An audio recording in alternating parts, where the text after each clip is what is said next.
Thank you for putting this together for the second round. Really hope everyone is appreciating the information being shared, and all of the presenters have done a really great job to try to break down some otherwise confusing and maybe intimidating terms and information related to investments.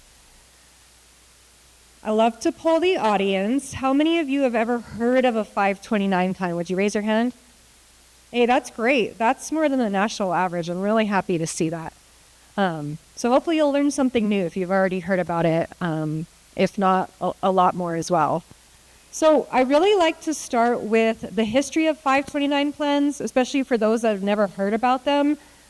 We're coming up on our 30th anniversary of having 529 plans as a saving investment vehicle. In 1996, that's when Congress came together and enacted Section 529 of the Internal Revenue Code. So some of you that haven't heard of Section 529, you've probably heard of a 401k. That's the section in the Internal Revenue Code, just like 529. So it's part of that federal authorization and incentivizing saving for future education cost. Now, qualified tuition programs are run throughout our nation. Some are run out of Treasurer's offices. Ours in our state is run by an agency, my agency, that's solely dedicated to oversight of 529 plans. There's two types of 529 plans. One's a prepaid plan. Starting out in 1996, they were much more popular, but are a little less popular today than what we're really going to focus on in a college savings plan investment via contributions. But there are some prepaid plans. I know Florida has one, and a lot of private universities offer these as well. So I wanted to highlight some of the best advantages of an education savings plan. The first one I think is highly celebrated. Contributions grow on a tax-deferred basis. So what does that mean? If I simplify it, you may be understanding of or familiar with a savings plan, as the state treasurer mentioned and many other presenters. You may earn 4% in your savings, or as little as 1% in some cases, but you're earning money on those funds, but you have to pay taxes on them at year end. Same thing for a traditional investment account. You're typically going to be subject to paying more money on those earnings when you file your taxes. That's not the case with the 529 plan. Those earnings are growing tax-free until you're ready to withdraw the funds. And then when you are ready to withdraw the funds, as long as they're for qualified use, that's tax-free as well. So again, a highly incentivized savings vehicle for education savings. There's a lot of ways to contribute. In our state, it takes $0 to open a 529 account. So you don't even have to have money initially to open a savings plan for you or your child. Second one, the account owner retains control. This is really popular amongst account owners as well. Some other savings vehicles transfer to your child at age 18. These do not, unless you want them to. But the account owner retains control of the investments, withdrawals, and beneficiaries. So whether you're a parent or even a grandparent, in many cases, you get to dictate what happens with these funds and when. And this is important as well because the account owner is record keeper. You're going to keep records of those qualified withdrawals. No one else is going to ask you for them except maybe the IRS during an audit, if that should happen. But you're going to keep your support for those documents.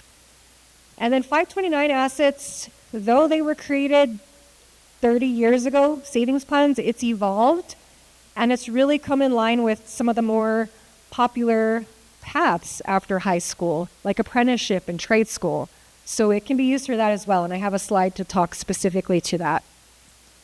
Now, as I noted before, when you're ready to withdraw the money, all those qualified education expenses are free from federal and state income tax. If you ever do need to withdraw your funds for a non-qualified reason, you can, and just the earnings portion may be subject to tax and penalty on earnings. This last bullet is really important in our state. We're one of 3 states in the nation that doesn't limit the state tax deduction for contributions to one of our state's 2 plans. Those plans are the education plan or Scholars Edge, which is an advisor-sold plan, the two plans that we oversee in our state. So anybody that makes contributions to one of those two plans in our state can be eligible for a state tax deduction. And again, there's no limit to what that deduction is. So if you put $20,000 in, you can be eligible to deduct $20,000. And I'll just reiterate, you don't have to be the account owner. A lot of grandparents contribute into accounts that they're not the owner for, and they're still eligible for that tax deduction. There's so much flexibility in 529 savings plans. If I had to pick one word to describe a 529 plan, I'd say flexible. Again, really at the federal level, at the state level, we want individuals to save for future education costs, whatever their path may be. So what you see here is what is not dictated or regulated by Section 529, making these plans really portable. You can take them anywhere in the nation. You can live anywhere, your beneficiary can live anywhere. That doesn't matter. There's no limit on how long your account remains open. There's no minimum distributions. You can let the money sit in that fund as long as you'd like. There's no limit on the age of the beneficiary or the owner, except that the account owner must be 18 years old. There's no limit on account growth. There is a maximum contribution limit of $500,000 per beneficiary, but the earnings can accumulate over that total. And many other, I think, very flexible, supportive factors here in a 529. Just the last one I'll point out to mention, there's no limit on the number of accounts one owner might have. I have 3 children. I have 5 accounts. Why? Because I have a specific strategy for potentially using them for K-12, and I find it easier to separate the accounts. But there's no limit. If you have 10 grandkids, you can have 10 or more accounts. Again, flexible. The goal is to incentivize and make saving for future education easy.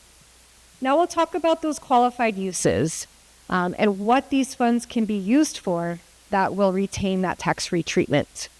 One, you might guess, you can use it for college. That's why these funds were created.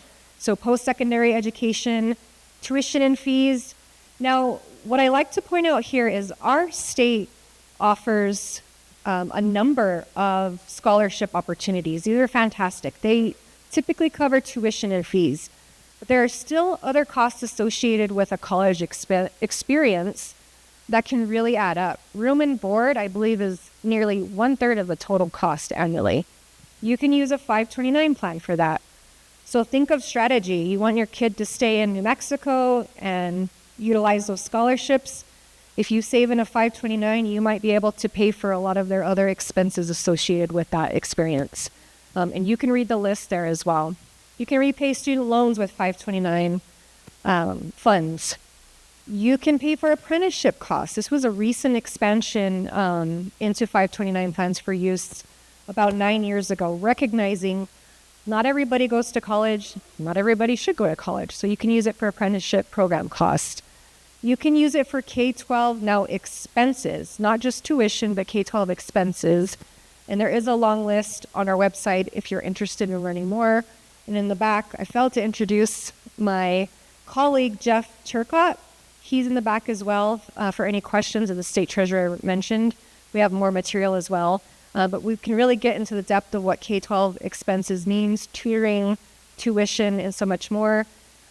Next month, the limit jumps to $20,000 per year. It's currently $10,000. It's doubling in 2026. So you get to use up to $20,000 per beneficiary.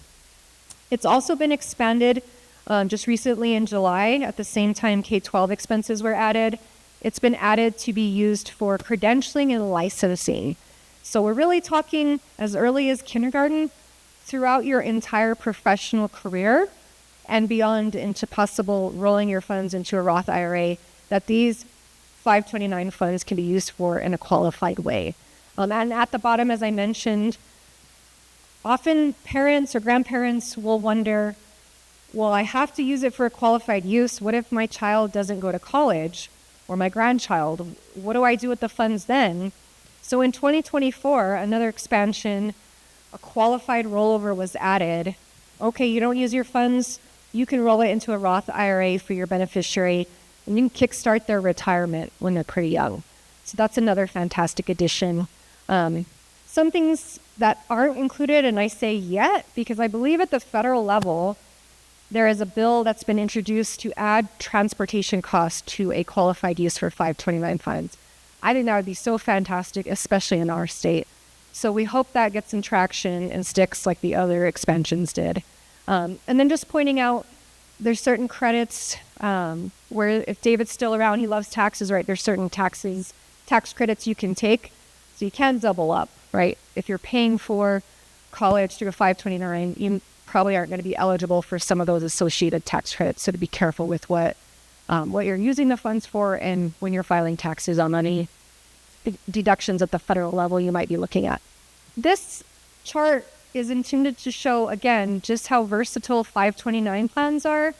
There's really an opportunity, like I said, especially in our state, to combine scholarships and other sources with a 529 plan and really strategize on how you're going to afford that college experience for your student or for yourself. We can use these in and out of state, right? You can go anywhere in the nation. There's even some study abroad programs that qualify, public-private tuition institutions, very diverse career paths. And so this is just illustrating, obviously in the yellow, we're showing the education plan, which is our direct sold plan, 529 plan, in how many of the boxes it checks in terms of being flexible and easily used. Here's a list of the schools that it can be used for. It's practically anywhere in the nation. One thing that I point out at the bottom is not intended to scare anyone, but to give you education on how much college costs today. This is the average public four-year university, $30,000 a year. That's tuition, room and board, fees. That's what we're looking at for the average 4-year, if you can believe it. So if I want to sound like my parents, I can say, I remember when I went to college and it was so much cheaper than today, which is true. Tuition inflation has outpaced general inflation. And that's why 529 savings vehicles are important if you're looking to save for higher education or future career paths. Just as the presenters noted before me, it's an opportunity to experience that compounding interest as well. What can it be used for? Again, just about everything for that future learning experience, certificates, associate's degrees, all the way to a PhD, and now into credentialing and licensing. The credentialing and licensing covers nearly, if not all of that entire experience. So think CPA, bar exam, even CDL. It will cover the tuition, if there is one for a course in credentialing or licensing, the materials, the cost of those exams, and even your continuing education credits needed to maintain that license. And again, that was a brand new addition in July to the use of 529 funds. The New Mexico Education Trust Board, we are a state agency.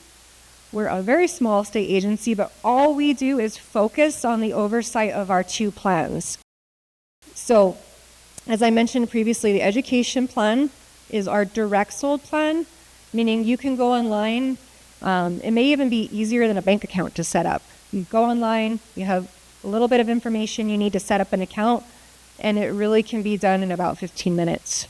I've tested it. That's true. It took me 10 minutes, but it's pretty fast to set up if you're interested. Scholar's Edge is sold through an advisor. So if you prefer an advisor relationship, they're advising you over your course of wealth building, and you want to go that route, that would be Scholar's Edge. In total, we have over 100,000 accounts, and at this point in time, we're over $2.4 billion in assets. Those are our 2 New Mexico plans, over $2.4 billion in assets in individuals investing and saving for future education costs. Nationally, it's over $580 billion in 529 assets. So you're not alone if you're thinking of joining the 529 crew. I do have a 5-member board of directors. They're appointed, as you can see here, given a little separation of power, if you will, by different people at the state level that appoint these individuals, and they're required to have expertise and knowledge to act as a fiduciary, which I know is a keyword today that the state treasurer mentioned. We are fiduciaries of this plan. We put our account owners' best interests first. And then our website is nmetb.org. That'll get you there. We have a new website, etbnm.gov. But if you wanted to look at our board and learn a little bit about them and then our 2 plans, that's a good website to go to as well. And part of what we do, one of the most important things we do is provide financial literacy and education on 529 plans.